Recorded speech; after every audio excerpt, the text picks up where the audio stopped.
tell you about the expression of caritive semantics in Looma, which is one of the southwestern Manda languages, Niger-Congo. It is spoken in Guinea and in Liberia.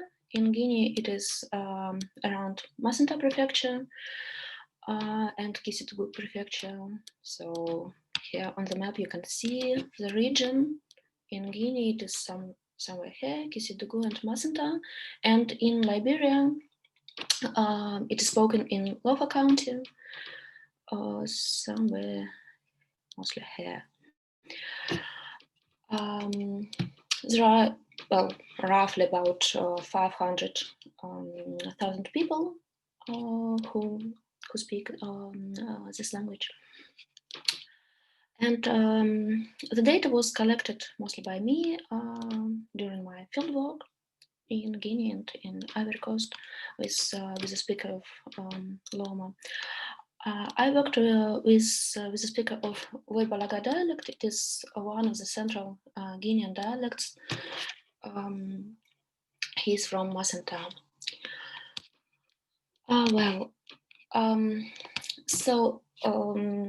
This is rather unusual for languages in Africa to have a dedicated caritive marker. Looma isn't an exception. Mostly in this language, you use some other strategies to express caritive semantics. I will discuss two strategies. The first one and the most usual way to express caritive meaning is Polyclosal Strategy, when the main predication is expressed in the first clause and the secondary predication of absence or non-participation is expressed in the second clause, which is negative. There are three types of this polyclosal strategy. The first one is the use of negative locative nonverbal clause, like in the first sentence, I went to the market without money. What is said here literally is I went to the market, I don't have money. The second type, or a subtype of the first type, is a negative relative locative clause. Like in the sentence, I bought a hornless cow. We will discuss all the steps later. And the third type is negative verbal clause. Like in the third sentence, Koloma has come without her husband. This meaning is expressed in Looma literally as Koloma has come, her husband didn't come. So let's proceed to the discussion of these types. The first one is negative locative nonverbal clause. As I already told, the meaning I went to the market without money in Looma can be expressed as in a polyclosal structure, where in the first clause it is said I went to the market, and in the second I have no money, or even more literally, my money wasn't at me, with me. In this case, second clause is a typical locative nonverbal construction. For example, if you want to express the meaning I have a horse, you use such a structure. Here you can see the schematic, the scheme of this construction. There is a subject, presentative copula, and some locative expression, which can be a postpositional phrase or special postpositional nouns, special postposition noun. Here, horse, presentative copula, and this locative phrase. If you want to tell that you don't have a horse, you use a negative equivalent of this phrase. a horse isn't at me. In Looma, this locative nonverbal sentence can express a range of meanings, locative, existential, possessive meanings, some emotional, physical, psychological states. So it expresses both temporal and permanent situations. That's why when you use a sentence like this, for example, Fabali can't call you without phone. Fabali can't call you. Fabali can't. He call. He doesn't have a phone. Such a sentence can express two different meanings. The first one is a temporary situation. Fabali can't call you because he left his mobile phone at home, for example. And the second interpretation is a permanent one. Fabali can't call you because he has no phone at all. The second type of polyclosal strategy is a use of negative relative locative clause. It is used if the predication of non-involvement is an attributive characteristic of somebody or something. For example, if you want to tell that you've bought a hornless cow, you have to use this relative locative clause.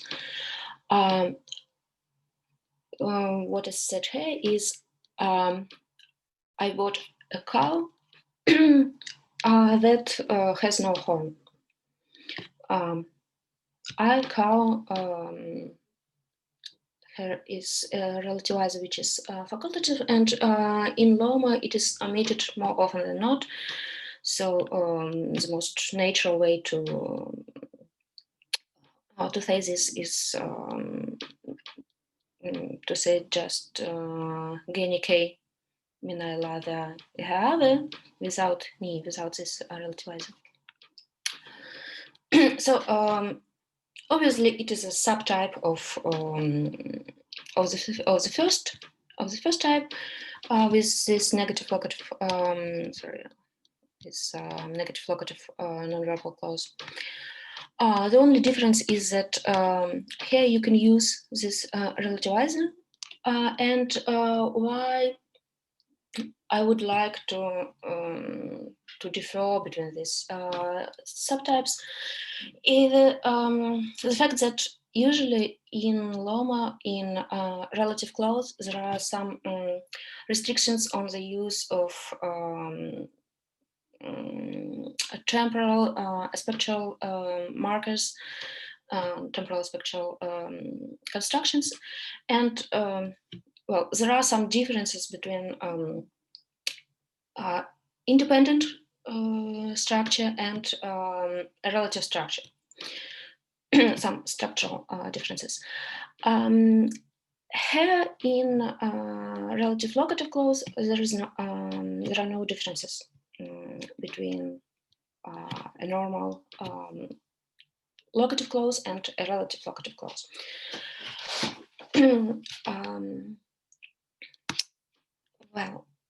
And the third type is the use of negative verbal clause, like in the sentence 8, Kolma has come without her husband. Kolma has come, her husband didn't come. It is used not only to express a companion, but to express some other participants of the situation as well. For example, it can be used to express a direct object in 9. Komasa feeded her friends, but she didn't feed the Kolma Well, in the first interpretation, the sentence means that there was absent, that's why she didn't feed him.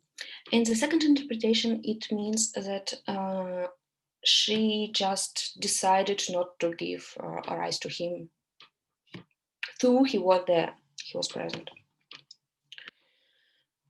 What is interesting here is that this second verbal clause is a typical dependent verbal clause. In Looma, there is a difference between dependent and independent clauses, as I already told when we discussed relative locative clause. In a typical dependent verbal clause, there are first of all, some temporal spectral oppositions are neutralized, and that's what we can see in the example 8. Here, Kolma has come. We use a resultative construction, but in the second clause, we use ours construction, which is the most neutral way to express a situation in the past. And secondly, for some constructions, there are specialized dependent equivalents, specialized subtypes of these constructions, which are used in the dependent position. For example, in the sentence 10, here in the first clause, you can see a standard habitual construction. He usually cut trees at night. And in the second clause, you can see a specialized dependent habitual construction, which is used in dependent positions. The only difference between these subtypes is in the fact that we use different pronominal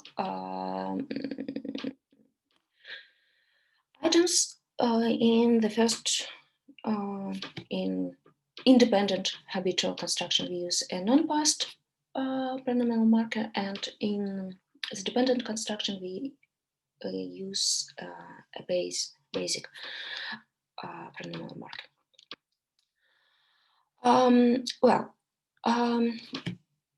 To use a polyclosal strategy seems to be the most neutral, standard, the easiest way to express caritive semantics.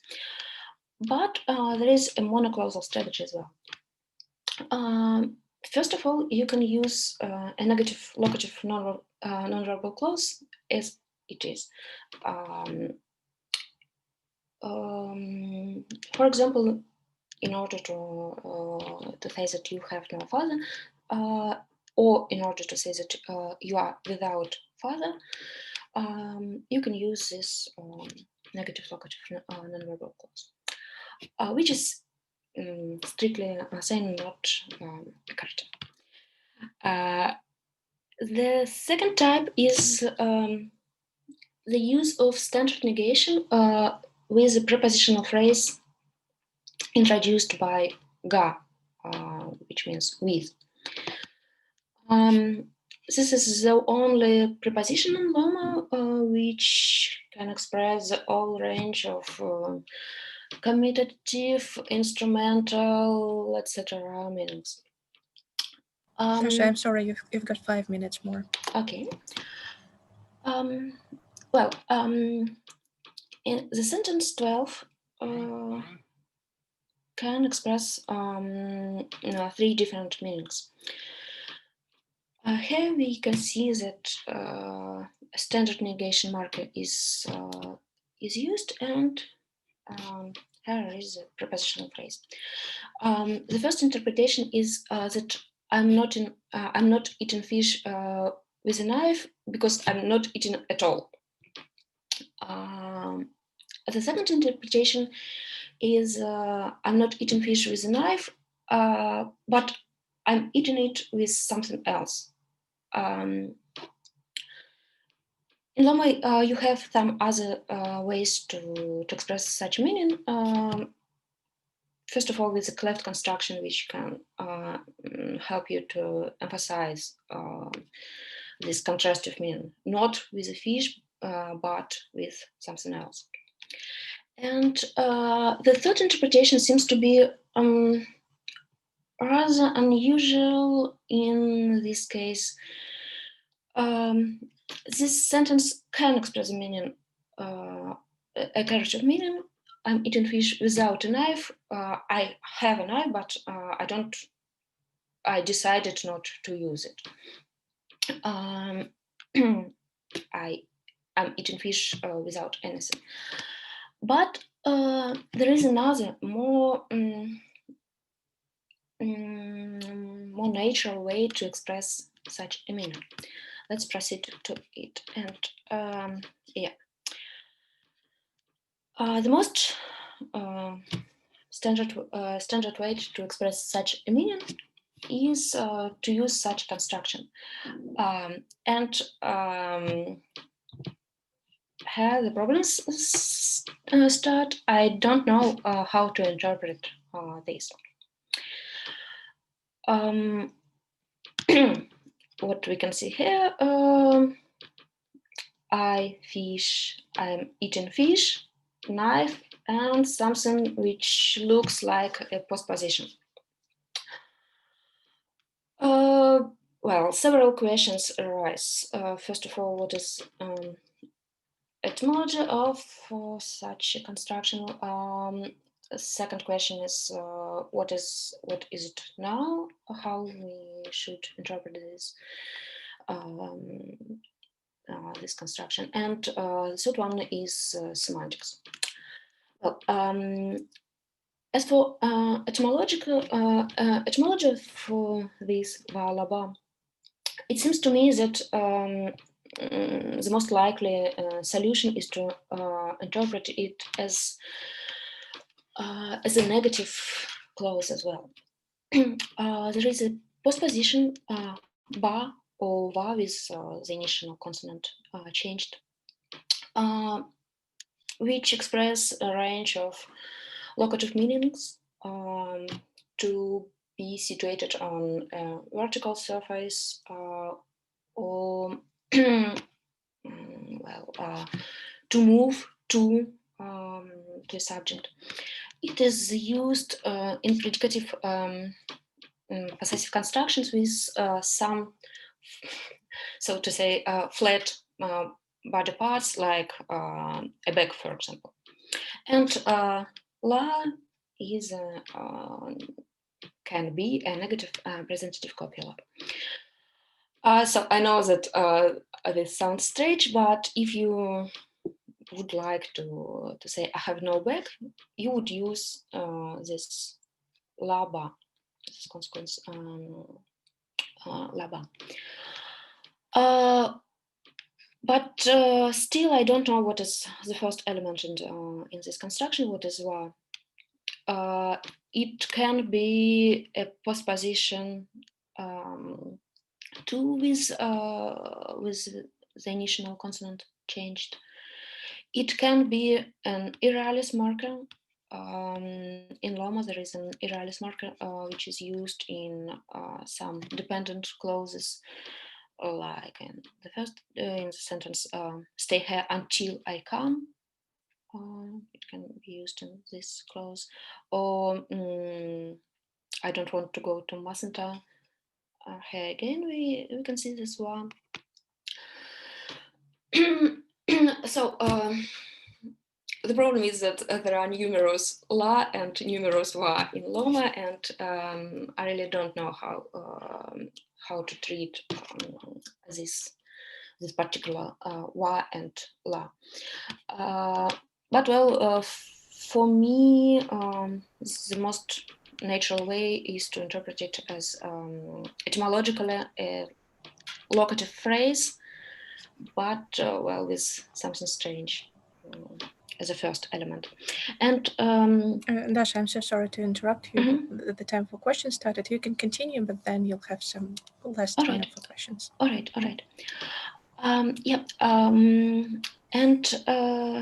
Okay, let's skip the question of synchronical status. Well, some questions as well.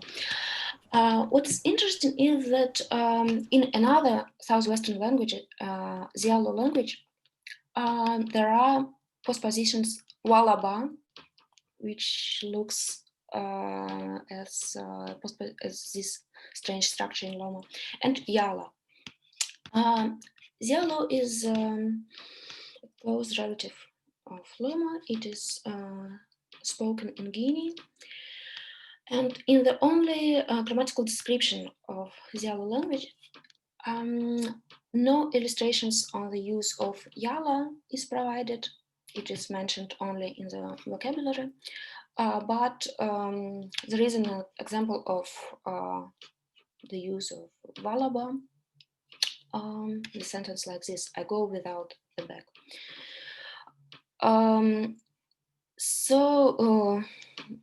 It is evident that etymologically it is the same, but well, still the question is how to interpret it now. Is it a single postposition with a caritive meaning, which is a dedicated caritive marker in both Yalo and Looma, or is it still non-verbal clause? Yeah, the problem is that I never studied caritive semantics in Looma, and well, I have only several sentences with such walaba. Well, thank you. Well, thank you very much, Dasha, for a very interesting talk. There is one and the same question from Peter Arkadiev and Dmitry Gerasimov. So who wants to ask?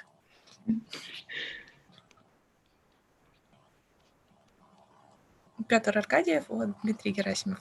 Would you like to voice your question, or I can read it? So shouldn't there be a negation in example 10? Peter Arkadiev and Dmitry Gerasimov are asking.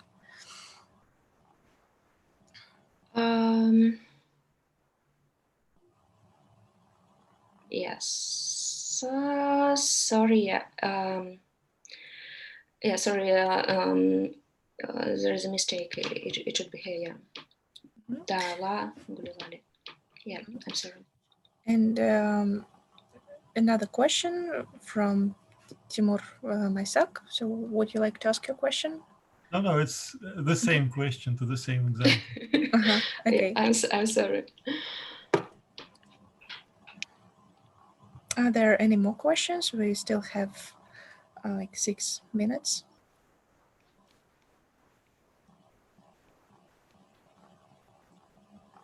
Sonia?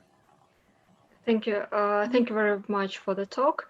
I have several small questions. So one probably very simple also concerns the example 10. So the marker with, it's this marker refers to night, right? At night, it's yeah. Okay. Yeah. Okay. So well, there are too many different constructions, so I'm not sure that I managed to remember how they work in one language. So you described polyclosal constructions, monoclosal, and then this walaba marker. Yeah. So, I'm interested whether this, at least first two types of constructions compete between each other, and if yes, which constructions are more frequent in speech, monoclosal or polyclosal? Well, yeah, thank you very much. I would say that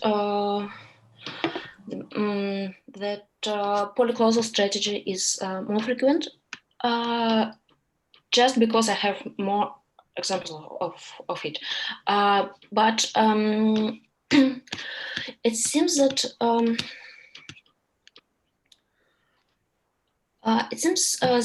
negative verbal clause can be used in a restricted range of situations, which I would describe as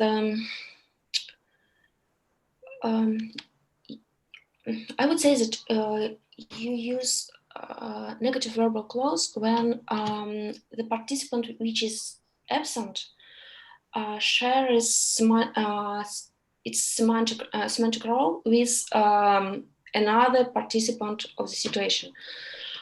For example, here in 8, a person who didn't come shares its his semantic role with another participant who did come, Koloma. And in 9, the situation is the same. The who wasn't fitted shares his semantic role with friends who were fitted. I'm not sure that it is a really good explanation, but okay. I think yes, that I understand now better. And also, I had a small comment about this negative verbal clause. Actually, well, I'm not sure, but I think that the case number 9 would also interpret as a kind of companion. It is quite close, semantically close to the case of 8. The only difference is whether it is subject or object. Oh, direct object. Yeah. Well, probably I don't understand how you treat a companion. What is the definition of a companion in your theory? Well, thank you. I will leave time for other questions. Thank you. So there is a question from Dmitry Gerasimov. Dmitry, please. I have a tiny question concerning Valaba, and I apologize in advance in case it's just because of me having missed something. So do you mean that the last element changes with person? If it is an inflected postposition? No. No, so like it's always in the same form? Well, the problem is that I have an examples of the first person singular only. And okay. Yeah, that's why. Yeah, of course, there are some tests which can help to understand is it a single structure or is it several different elements. Yeah, you can apply them, and I can apply them to understand what is it. Okay, thank you.